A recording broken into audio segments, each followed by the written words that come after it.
ত্রিপুরার রাজনীতিতে একসময় অত্যন্ত গুরুত্বপূর্ণ মুখ হিসেবে উঠে এসেছিলেন বিপ্লব কুমার দেব। প্রথমে বিজেপির প্রদেশ সভাপতি, তারপর রাজ্যের মুখ্যমন্ত্রী, আর বর্তমানে রাজ্যসভার সাংসদ।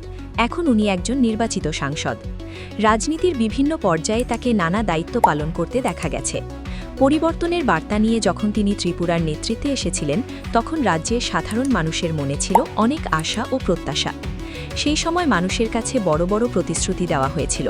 ত্রিপুরায় উন্নয়নের নতুন দিগন্ত খুলবে, কর্মসংস্থানের সুযোগ বাড়বে, অর্থনৈতিক পরিস্থিতির উন্নতি হবে এবং দীর্ঘদিন ধরে অনিশ্চয়তার মধ্যে থাকা হাজার হাজার অনিয়মিত কর্মচারীদের সমস্যার সমাধান করা হবে।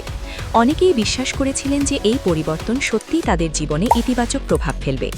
কিন্তু সময়ের সাথে সাথে সেই প্রতিশ্রুতিগুলো নিয়ে মানুষের মনে নানা প্রশ্ন উঠতে শুরু করেছে। বর্তমানে বিপ্লব কুমার দেব পশ্চিমবঙ্গের নির্বাচনী প্রচারে ব্যস্ত, আর ঠিক সেই সময়েই সোশ্যাল মিডিয়ায় ত্রিপুরার মানুষের বিভিন্ন মন্তব্য ও প্রশ্ন সামনে আসছে। অনেকেই মনে করছেন ত্রিপুরার মানুষের যে আশা ভরসা ছিল, সেই প্রত্যাশা কি সত্যি পূরণ হয়েছে? ত্রিপুরায় আজও হাজার হাজার অনিয়মিত কর্মচারী অনিশ্চয়তার মধ্যে জীবন কাটাচ্ছেন। নিয়মিত করার বিষয়টি তো অনেক দূরের কথা, বহু ক্ষেত্রেই তাদের বেতন বৃদ্ধির বিষয়েও কোনো উল্লেখযোগ্য পদক্ষেপ দেখা যায়নি। দীর্ঘদিন ধরে কাজ করে যাওয়া এই মানুষগুলোর ভবিষ্যৎ আজও স্পষ্ট নয়। বিশেষ করে 10,323 শিক্ষক শিক্ষিকাদের বিষয়টি আজও ত্রিপুরার অন্যতম বড় আলোচিত সমস্যা হয়ে রয়েছে। বহু বছর ধরে আন্দোলন, দাবি, অনশন, প্রতিবাদ সবকিছুর পরেও তাদের স্থায়ী সমাধান এখনও অধরা। শিক্ষকদের এই দীর্ঘ লড়াই ত্রিপুরার মানুষের মনেও গভীর প্রভাব ফেলেছে।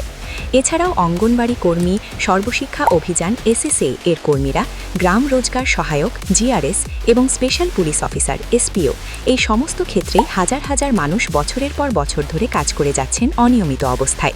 গ্রাম ও সমাজের গুরুত্বপূর্ণ অনেক কাজ তাদের মাধ্যমেই পরিচালিত হয়, কিন্তু তাদের চাকরির নিরাপত্তা ও ভবিষ্যৎ নিয়ে এখনও স্পষ্ট কোনো স্থায়ী উদ্যোগ চোখে পড়েনি। স্বাভাবিকভাবেই আজ ত্রিপুরার মানুষের মনে একটি বড় প্রশ্ন ঘুরপাক খাচ্ছে। যারা দীর্ঘদিন ধরে পরিশ্রম করে সমাজ ও প্রশাসনের নানা কাজকে এগিয়ে নিয়ে যাচ্ছেন, তাদের ভবিষ্যৎ কি এভাবেই অনিশ্চিত থেকে যাবে? মানুষ এখন জানতে চাইছে, নির্বাচনের সময় দেওয়া প্রতিশ্রুতিগুলো কি শুধু রাজনৈতিক বক্তব্য হিসেবেই থেকে যায়, নাকি সেই প্রতিশ্রুতি বাস্তবায়নের দায়িত্ব নেতৃত্বের থাকা উচিত? সময় হয়তো এইসব প্রশ্নের উত্তর দেবে, কিন্তু ত্রিপুরার সাধারণ মানুষের মনে যে সংশয় ও প্রত্যাশার মিশ্র অনুভূতি তৈরি হয়েছে, তা আজ আর অস্বীকার করার উপায় নেই।